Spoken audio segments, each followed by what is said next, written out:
It is good to be back with you today. It was right at about 4 months ago that I was here with you before, and I'm afraid that I failed some of you. There were some folks who had asked me before I began to preach last time. They just said, "Listen, as long as you'll give us some dirt on Johnny, we'll be fine." And I did not do that, and so I don't want to fail you again. So I want you to, in fact, I hope do y'all live stream this? Or is it just, okay, good. I hope he's watching right now. I'm going to make him squirm a little bit. I want you to take out your notes. Don't y'all have a place where y'all can take notes or something like that?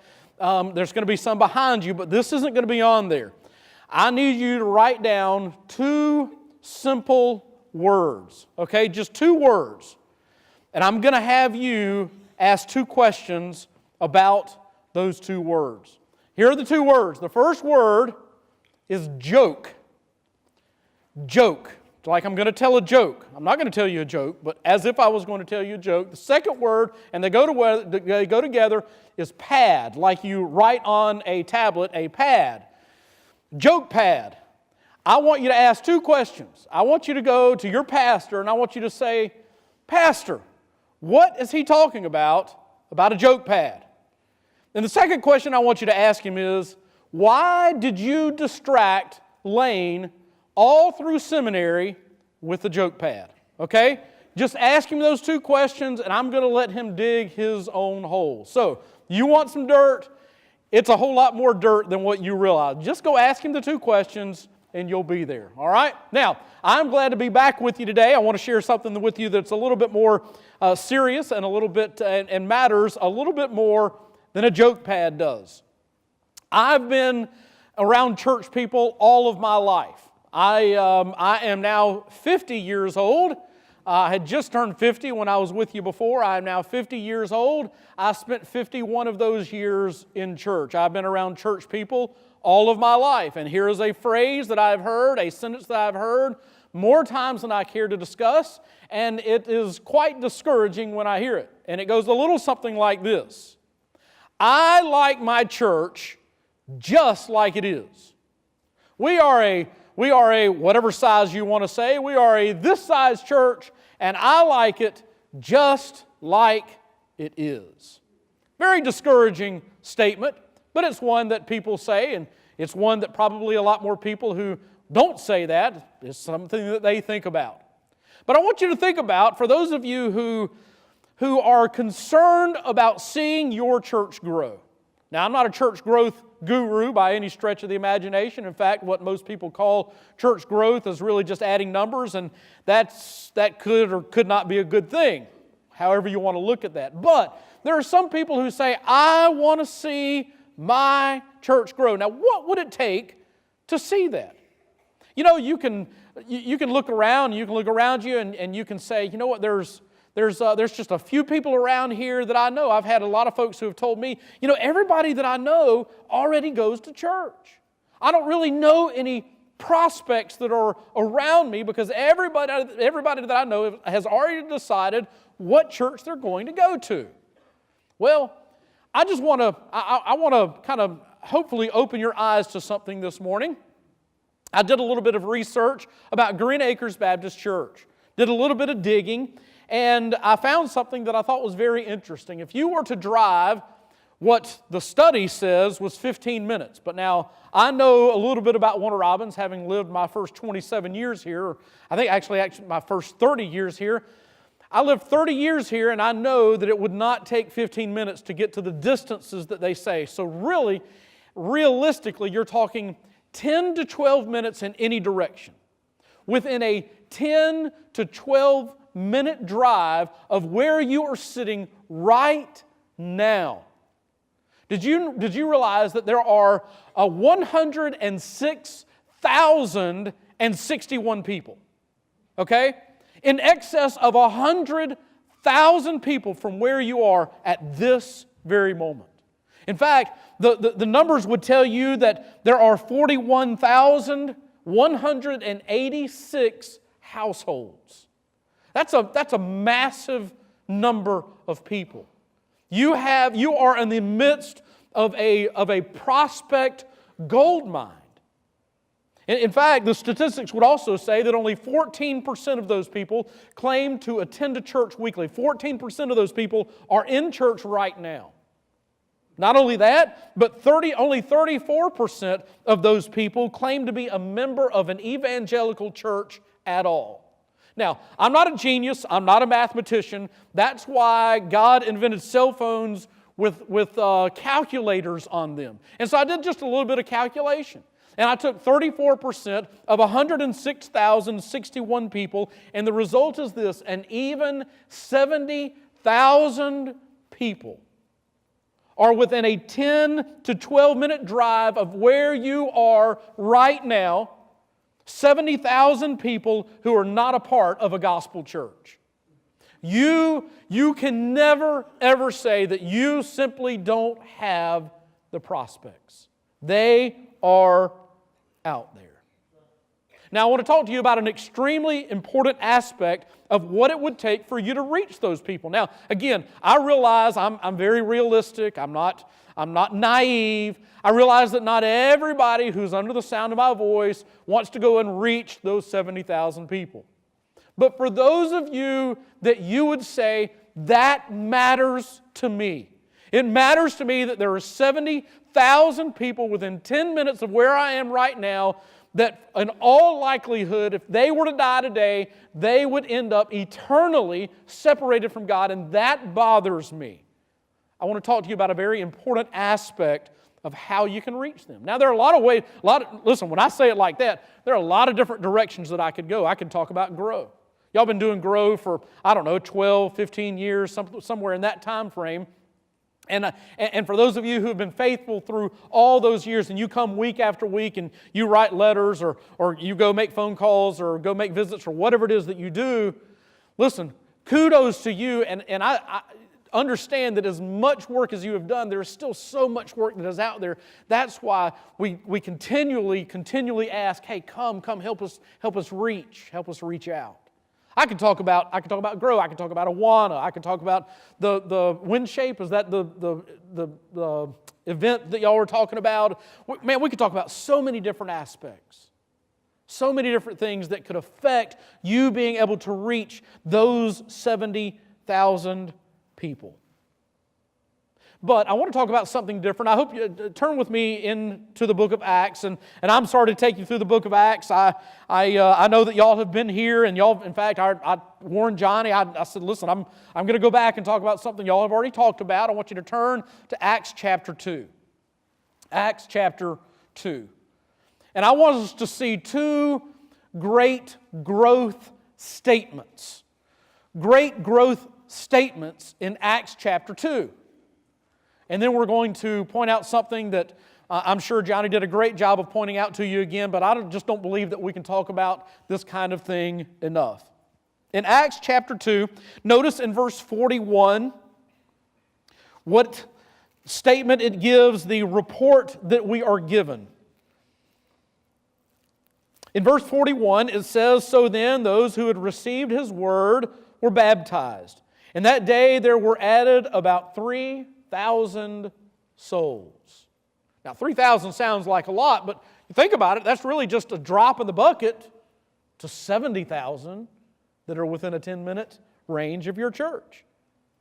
There were added 3,000 souls. That's the report. And then chapter 2 ends by giving another growth report in the last part of verse 47. "And the Lord was adding to their number day by day those who were being saved." Two great growth statements. But I want you to notice, these are just bookends. These are just bookend statements. They start by introducing a story, and they end by summarizing the story. What is it that takes place in between? That has to matter a great deal for these two bookend statements. Let's read that. Verse 42. "They were continually devoting themselves to the apostles' teaching and to fellowship, to the breaking of bread and to prayer.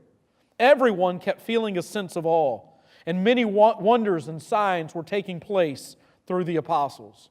And all those who had believed were together and had all things in common. And they began selling their property and possessions and were sharing them with all as anyone might have need. Day by day, continuing with one mind in the temple and breaking bread from house to house, they were taking their meals together with gladness and sincerity of heart, praising God and having favor with all the people. Now, this wasn't a strategy. There was no mission statement involved in this. There was no vision statement involved in this. Not that there's anything wrong with those. They had their place. But there was none of that. This was simply the natural outflow of what it meant to be a follower of Jesus Christ. They didn't have someone tell them, hey, this is what you do, this is the how you start, and this is how you end, this is the Bible that you follow, this is the New Testament that you have. They didn't have any of that to guide them. They simply were doing what believers do because they're believers. And as a result, they began to reach a massive number of people in their very midst. So, what is it that they were doing that just flowed naturally through them, that just was a normal outflow of the life of a believer? It's a word that we take for granted. It's called fellowship. And it's true fellowship. And notice this now. Everybody was involved. This is important, leading up to what I'm going to be talking about. This may be like the longest introduction in the history of sermons, but I'm going to get there eventually, okay? Everyone was involved. Notice that verse 42 is a conclusion summary of what took place in verse 41. There were so many people, there were so many souls that were being added, 3,000 souls were added, and they started getting involved in the learning of the apostles' teaching and the prayer and the fellowship. It's a summary of what took place in verse 41. So that was something that new believers were doing, but then you get verse 42 through 47, and that's what that was like the whole Christian community. It's what everybody was doing. It was what mature Christians were doing. It was what new Christians were doing. All believers were involving themselves in this kind of fellowship. It was for the newbies, and it was for the mature, those who'd been around a while. It's kind of interesting because it's weird what you hear. It's weird what people actually come out and tell preachers. And they've just come to me and they've said, well, I've done Sunday school. I did Sunday school for years, and I pretty much learned all that stuff. I know what they're going to talk about. I really don't need to go anymore. Don't tell them that. That's not how they operated. Listen, fellowship is for all people. It's for all believers, and it's a natural outflow. It's what we do by instinct because the Holy Spirit resides within us. It's that fellowship. That's why Hebrews 11:25 calls for more and more fellowship the more you see the day coming, the day that the Lord is going to return.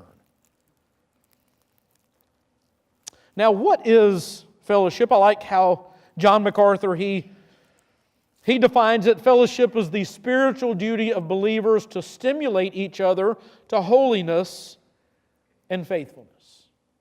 It's where we stimulate one another to holiness and faithfulness. But how do we do that best?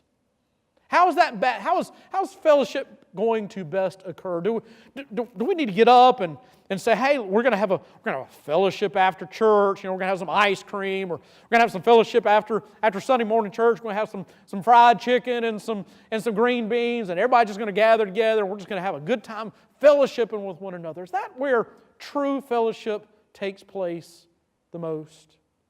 We can just get a bunch of people there. A bunch of people in the same room. We can all laugh and have a good time. And of course, we're Baptists, so we have to eat something. And those guys, is that where fellowship takes place?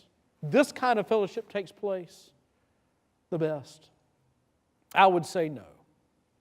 There's a study that came out over the last few years. Reuben Dunbar, he's an anthropologist and a psychologist from the University of Oxford. And he did an in-depth study and a survey and found that we have, on average, a normal human being, the average human being, has 150 casual friends. We have 150 casual friends. Now, by casual friends, if you want to kind of get a picture of what a casual friend would be in his definition, it's somebody that you would, if you were to have a Super Bowl party, or if you're going to have some kind of a big gathering and you just wanted a big crowd there, you would think of 150 people, and those are the people that you would invite. You would invite them maybe to a wedding of some kind. 150 casual friends. But that number shrinks to 50 when we're talking about people that we would say that we are somewhat close to.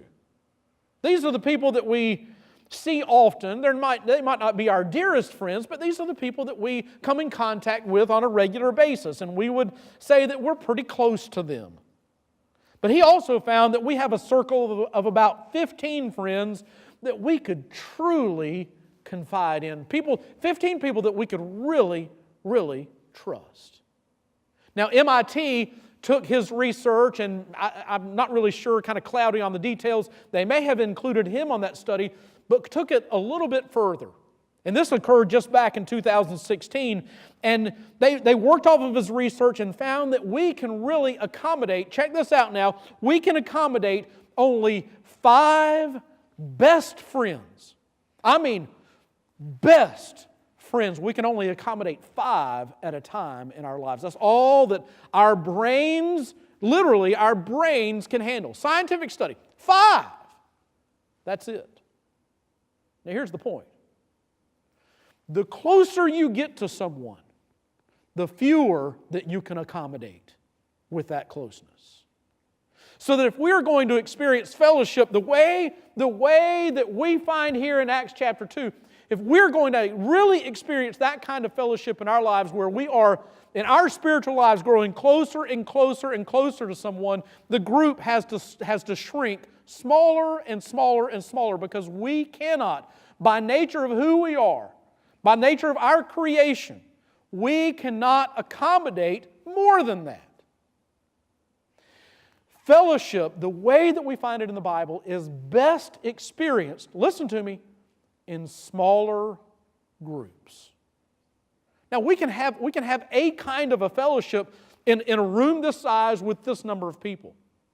But to have the fellowship that we are about to discuss here out of Acts chapter 2, it can only come in small groups. Now, I'm not saying that it has to be 5. I'm not saying that it has to be 15. I'm not putting a number on it. I'm just saying that the greater the fellowship, the smaller the group becomes. Now, in a church like a Baptist church, there is what we call a strategy for small groups, because we want to experience that kind of fellowship. We want to experience biblical fellowship. And that small group strategy, at least the one that is exercised here at Green Acres Baptist Church, that small group strategy is called Sunday school. Now, you can go to other churches and they might have a different kind of a strategy.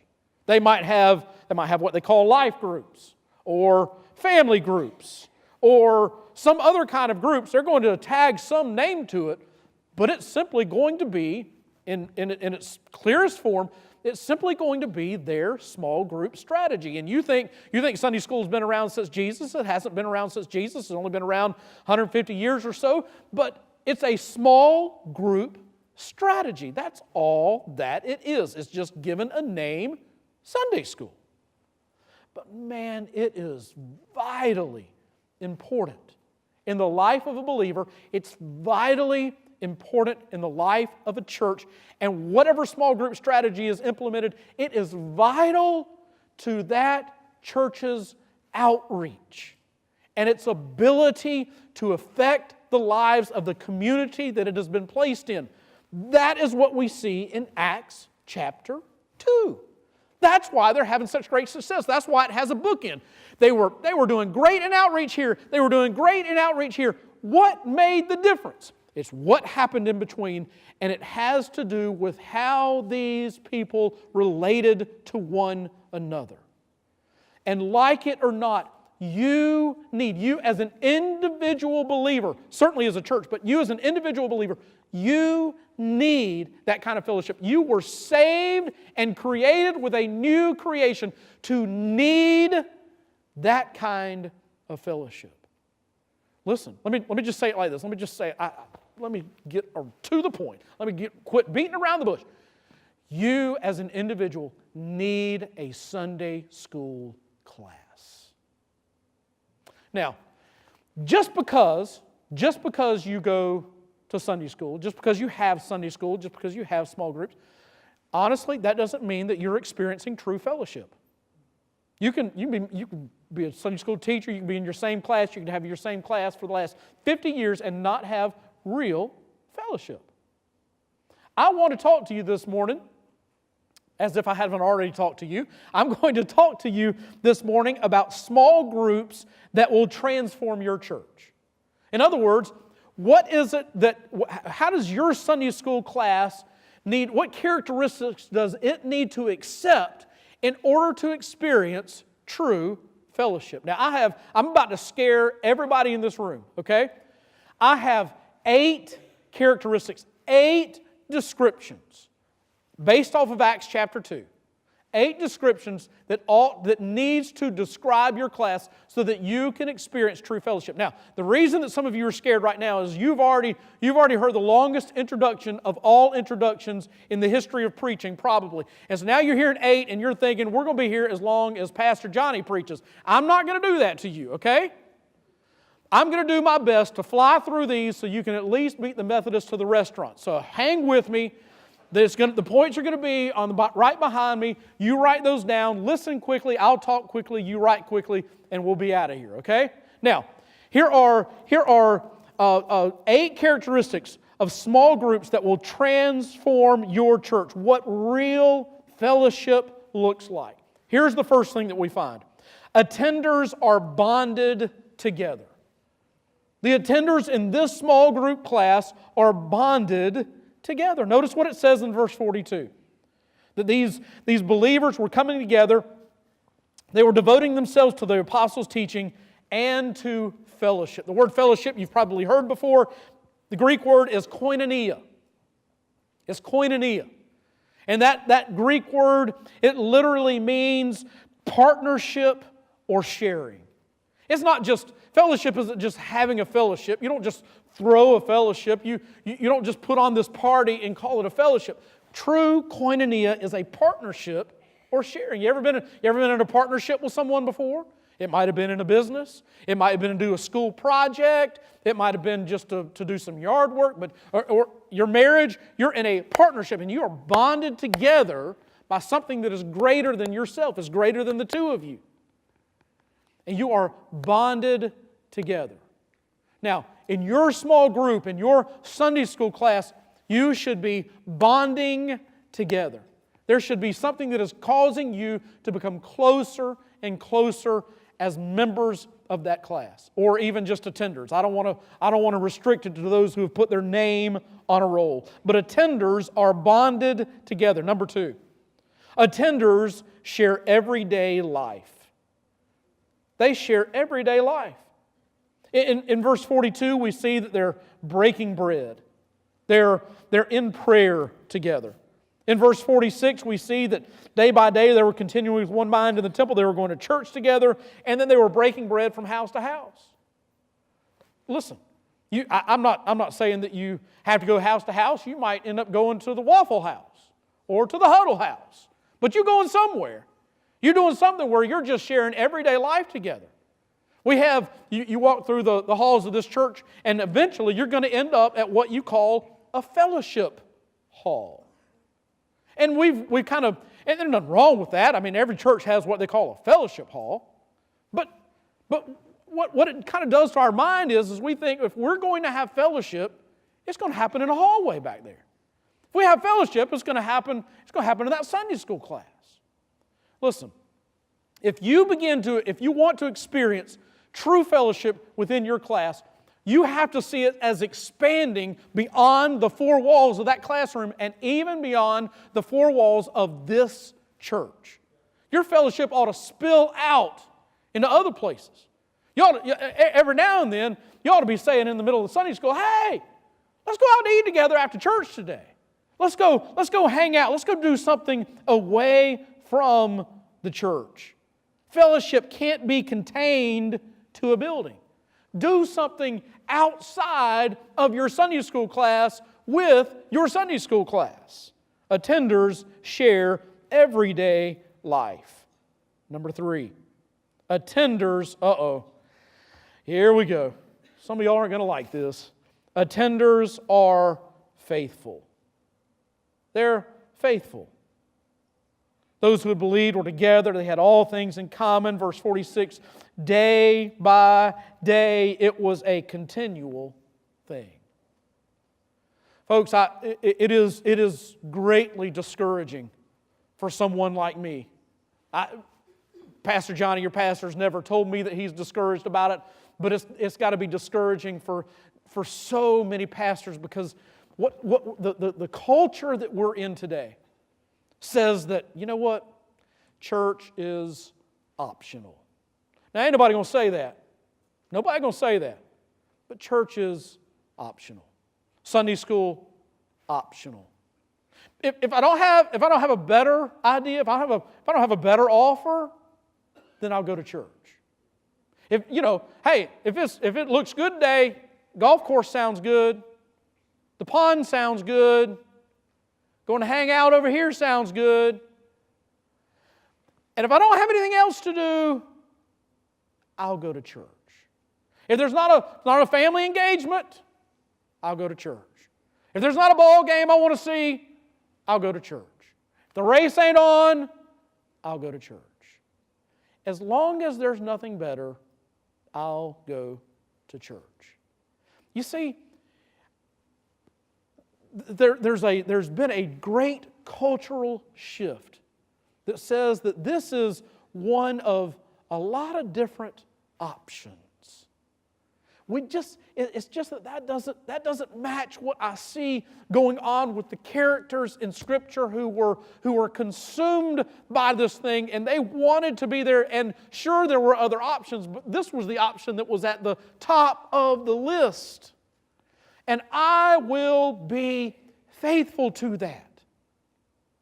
Knowing what was done for me and knowing the change that has come in my life, I can't help but do anything else. You see, in a church and in a Sunday school class where true fellowship takes place, those people are faithful. And they're not going to let a whole lot of other things get in the way of them being there. They know that they are counted on. Number 4, attenders are transparent. That's a big word. I'm glad we have it up here. Attenders are transparent. Can I just tell you something? Let's have a little honesty session here. Because honesty is one of the most difficult things to do at church. One of the scariest, most intimidating places to be transparent. Right here. In church. I mean, we come in and we're supposed to have everything together. I mean, we're Christians. We have Jesus Christ. The Holy Spirit resides in me. The Holy Spirit gives me all the answers. The Holy Spirit gives me all the strength that I need. And so therefore I have no problems. It is the scariest place to walk in to this building, to walk into those small classrooms and say, I am struggling. I'm hurting today. Let me just tell you, my husband just threatened to walk out on us. My son is now saying that he has homosexual tendencies. I tell you what, man, I walked into that bar the other day and I wanted so bad to take a drink, and guess what? I did. How many times do you hear that mess at church? Let me tell you something. Ain't nobody got it all figured out. You ain't got it figured out. Your Sunday school teacher ain't got it figured out. Your preacher ain't got it figured out. We ain't got it figured out. And yet we walk in and we think that everybody there's got it figured out except me. And so I got to play the game. I got to play along so everybody thinks that I got it all together. Stop that mess. Why? Listen, I was just reading this morning a story from Chuck Swindoll, and he was talking about how somebody who used to just have this, checkered past. He was an alcoholic, and he cheated on his wife. He did all kind of. He was ex-military, and he'd just gotten into everything. And one day he got saved, and he came to Chuck Swindoll one day, and he said, one of the things I'm having the hardest time finding is I'm just having the hardest time finding somebody that I can relate to. He said, you just can't talk with people in church. I just need somebody I can just let my hair down and talk about my struggles with. He said, you know where the greatest place to find people that you can just let it all hang out with? Listen, in the bar. You go to a bar, they don't care what you say. You can tell them whatever you want to, and everybody's be fine with it. Church ought to be the place where we can go to. Our Sunday school classes ought to be the safest place on the planet for somebody to walk in and just say, I just want to be real this morning. I am messed up. It seems like everything in my life is messed up, and I need help. Can they do that in your class? Sunday school teacher, can they walk into your class and just be honest for a change? Without being preached to or looked down upon or talked about when you leave. I'll tell you something. True fellowship takes place when attenders are and allowed to be transparent. Now notice what happens in verse 45b. It says there that they were sharing with them as anyone might have need. Well, in order to be able to share with somebody who had need, they had to walk in to be able to express that need.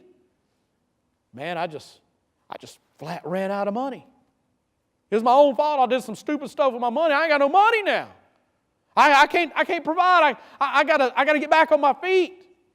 Well, here, let us help you. They had to walk in. They had to express their needs. They had to be transparent about what was going on in their life in order for their small group to do anything about what they were facing. You need to be able to be transparent. And you need to provide a place of transparency, safe transparency for the people who walk into this building. Because let me tell you something. If there are 70,000 people, actually there are 106,000 people, there are 106,000 needs times however much. Because we all struggle. We all got problems. And ain't a single one of us got it all figured out. Attenders are transparent. Number 5, better get moving so y'all can get to the restaurant. Number 5, attenders meet practical needs. Once that transparency is expressed and the needs are shown, those small groups did whatever they could to help meet those needs. They went and it cost them individually. They went and sold their own stuff so they can meet the needs over here. And in a class where true fellowship is taking place, there is a meeting of practical needs within that class. That is what they are doing. What is your class doing to meet practical needs? Now I'm going to make a statement here, and it kind of makes me nervous. Y'all may not let me back after saying this, because you don't really know me. You don't know what I believe about the Bible. There ain't a word in there that I doubt. Not a single word in there that I doubt. I believe it from cover to cover. I believe every last word that's in there. And I love the Bible. I believe the Bible. I wish I could live the Bible like I wanted to live the Bible. I know that the Bible is from God, and I know how important that Bible is when you come into church. You need to thank God for your pastor, who will stand up here week after week, and he's not concerned about entertaining you or anybody else. He knows as well as everybody that as well as most preachers, that not everybody likes to start from chapter 1, verse 1 of a book and then work their way through the end. But let me tell you something, there's nothing better for the health of a church than for a pastor to take them through books of the Bible the way that your pastor is doing. You need to thank God for your pastor. I love the Bible, and I believe the Bible is so vital to the life of a church and an individual in a Sunday school class. But listen to me. If your Sunday school class is like most Sunday school classes, And I don't just mean like in this church, I mean everywhere. And all you're doing week after week is walking in, doing a Bible study, and walking out. You are not functioning as a New Testament small group. These small groups were about not just studying the Bible. They did. They devoted themselves to the apostles' teaching. No question about that. But they also put what they were learning into action and began to meet the practical needs of the people who are around them. And those needs were great. And so your class should be seeking ways. What can we do for someone either in this class or a prospect for this class or someone who is out there in the world who needs help? And there's not a single class that is at Green Acres Baptist Church that cannot meet practical needs. Now your class, you may be the oldest class there is. You may be in that class. I've had people, my last pastorate, we had a cemetery that was right out in front of the church, and I had people who told me, say, yeah, well, my next graduation class is going to be going across the street. Okay, so maybe you're in the oldest class at Green Acres Baptist Church. You can still do, you may not be able to go out and rake somebody's yard or clean out gutters or whatever, but man, there are still some practical needs that you can meet, maybe the only way that you can. It might be financially, it might be through prayer needs, it might just be keeping in touch, it might be driving somebody to doctor's visits, I don't know what it might be. But you can still do that. The youngest class, you can go down to the preschool department at Green Acres Baptist Church, and your class can meet practical needs. Imagine the imprint that you can make in the life of those little children when they are beginning to meet needs. You want to know some of the greatest gifts that I ever got at church? Greatest gifts I ever got as a pastor is when the preschool class would bring me their homemade cards. I mean, you couldn't read a single thing on those, and it was the ugliest hearts you ever saw, but they were the prettiest things I ever saw. They can't draw worth a lick, but man, it just means a lot. Do that kind of stuff. You're teaching those kids a whole lot more than if you sat down and sang some songs to them. Teach them the Word and then teach them to practice that Word. These folks, these attenders were meeting practical needs. They were selling their property in verse 45 and sharing with them all. Number 6, attenders share a unified direction. Verse 46 says they were day by day continuing with one mind in the temple. They had a unified direction. You know what I hate about this time of year? I mean, I can't believe that we're in February and we're already talking about the fall, the spring. But let's just say we're in the spring. You know what I hate about spring? Ants. Ants. They drive me bananas. And the yard I'm living in now, I ain't never seen ants like I'm seeing now. I mean, they are like everywhere. You cannot turn anywhere. There are ants all over the yard. They have their mounds. They got a line over here. They got a line over there. You kill them over here. They move over here. You can't do nothing about them. Ants. They drive me bananas. But let me tell you something. You go over to an ant bed, one that's packed up this high, and just go kick it like that. Okay? It's kind of fun to watch them, sprinkle all over the place, and they fall around. They get all ticked off. Walk away. Come back the next day. Guess what? Right back where it was. Just like it was. It makes me even more mad. You know what they did? They got together, and somewhere in their minds, like as soon as they got over being ticked off, they said, let's build this thing again. And they all got together, and they built that thing again in like overnight. How do they do that? Because they have a unified direction. They got one person, one little queen in there. Wouldn't you know it's a woman? Oh, I didn't say that. And says, this is what you're going to do. And the men say, yes, sir. And they all go and they all build it together. They have a unified direction. Now, I will say, because I believe there are certain ways that the Bible teaches us how to do church. You can't have a class over here saying, well, we got our direction. Another class over here saying, we got our direction. Another one over here saying, we got our direction. No. You look to your head, you look to your pastor who says this is our church direction, and then the classes buy into that, and they say, you know what? We're going to fit into that direction by doing this. and they get together and they start working on that thing, and who knows what a single class, how far a single class can take a church because they have a unified direction. These guys, these small groups, they were with one mind, a unified direction. Number 7. We also see that they were breaking bread in verse 46 from house to house, and they were taking their meals together with gladness. Attenders display joy. Joy. Well, I had to get up. The game went late last night, but that preacher, he said that we got to be faithful. So yeah, I got up. Here I am.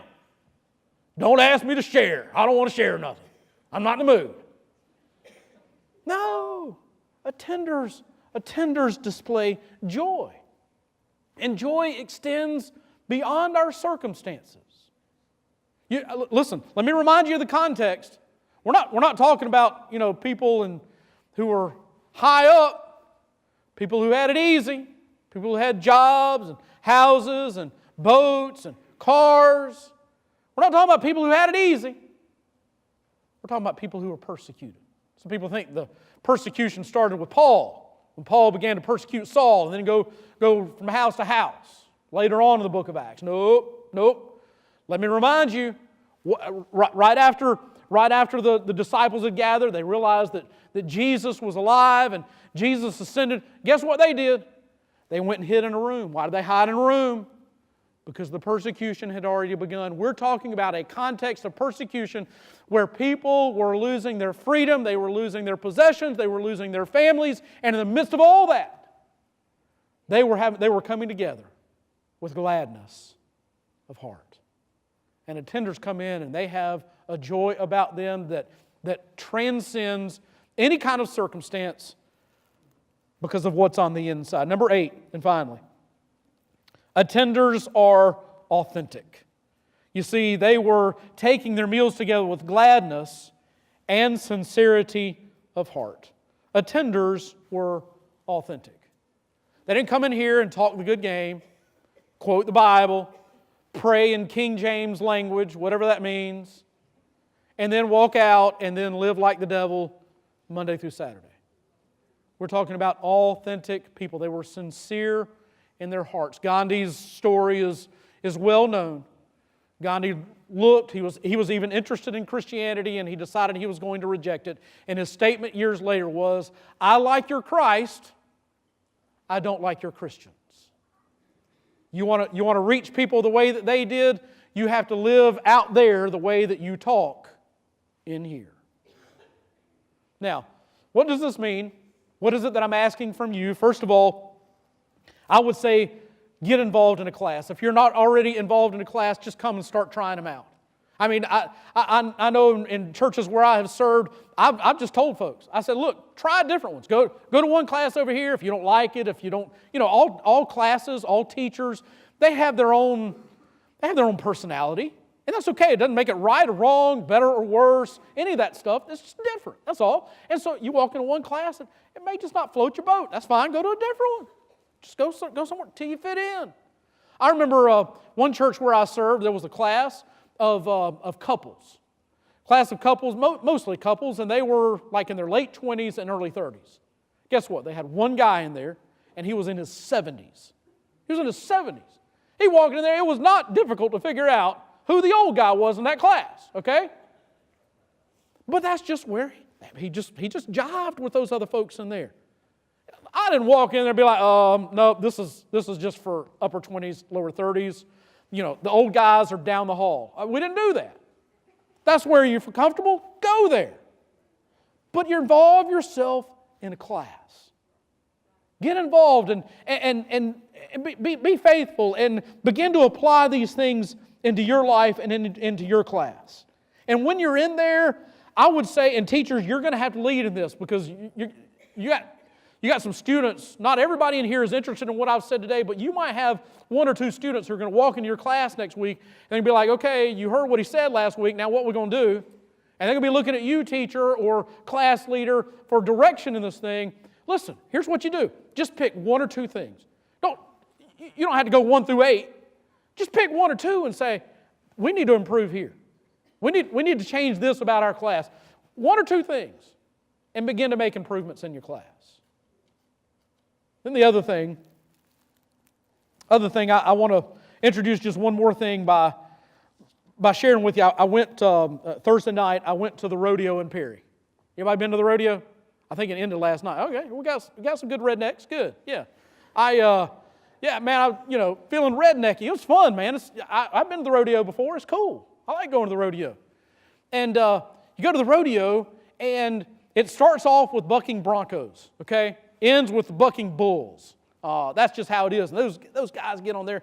These guys are nuts, man. They got a death sentence on their head. They get on those things, and those big old animals are throwing them all over the place. I don't see how their necks can take it. Man, they're leaning back on that thing, and their heads are whipping back and forth. That noodle neck. I don't see how they do all that.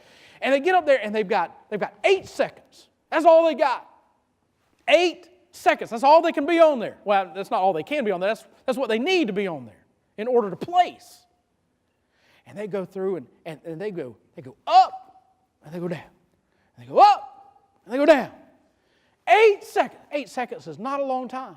Now, I can just only imagine if I'm on one of them bulls, 8 seconds probably feels like a lifetime. But 8 seconds is so short. And it's so much like life. It's just like life. Life, man, when you're in it, seems like you have plenty of time. But man, you blink and it's over with. And in the midst of those 8 seconds, there's a lot of ups and there's a lot of downs. There's ups and there's downs. But it don't matter because you got 8 seconds. And you better, in your 8 seconds that you have, you better make them count. Because before long, it's going to be over with. And we spend so much time, oh yeah, I'll get saved when? I'll get saved when I graduate from high school. I'll get saved when I graduate from college. I'll get saved when I get a family. Well, no, I'll get saved when I retire. Too busy. Sometimes those bull riders wouldn't make it the whole 8 seconds. And you waiting for the next thing, and the next thing you ain't even going to make it to. You just don't know. Oh, I'll get involved in a Sunday school class when? When they start a new class. I'll get involved in a Sunday school class when that preacher does what I want him to do. I'll get in a class when they change that teacher. I'll get in a class when that person gets out of the class. I'll get there when. Let me tell you something. It's too short. Whatever you got to do for Jesus, you better start now. Because there's no telling when you're going to hit that floor and it's going to bounce you off and you'll be out of the game. And then it'll be too late. Now, in just a moment, we're going to do invitation. And listen, y'all are Baptists. Y'all have done invitations forever. Okay, you know what an invitation is. But now's the time. Now's the time. If you're going to make a decision for Christ, if you're going to be saved, if you're going to deepen your walk with Jesus by becoming a part of a fellowship, if you're going to give your life over to missions, if you're going to share Jesus with somebody, if you're going to do whatever it is, you fill in the blank, what you waiting for? Life's too short. Do it now. Somebody's going to be standing down front, and as soon as I shut up, I'm going to pray a prayer, I'm going to shut up, I'm going to go sit down. There'll be somebody that you're more familiar with standing down front. Don't waste any time. Don't wait. Just come on down. Give yourself to what it is you know you need to be giving yourself to. God, we thank you for the 8 seconds you've given us, for the life that you have blessed us with. But Lord, oftentimes we confess that we take that for granted and we think it's going to keep going on and on and on and on. Lord, help us to confront ourselves with the brevity of life and the short chance that we have to make a difference in your name. Lord, I pray specifically for that person who hasn't, they put off being saved and they put it off making that public, they put off being baptized or whatever it might be. That you would impress upon them the need for getting it done and getting it done now. So bless this time as we respond to you. In Jesus' name, amen.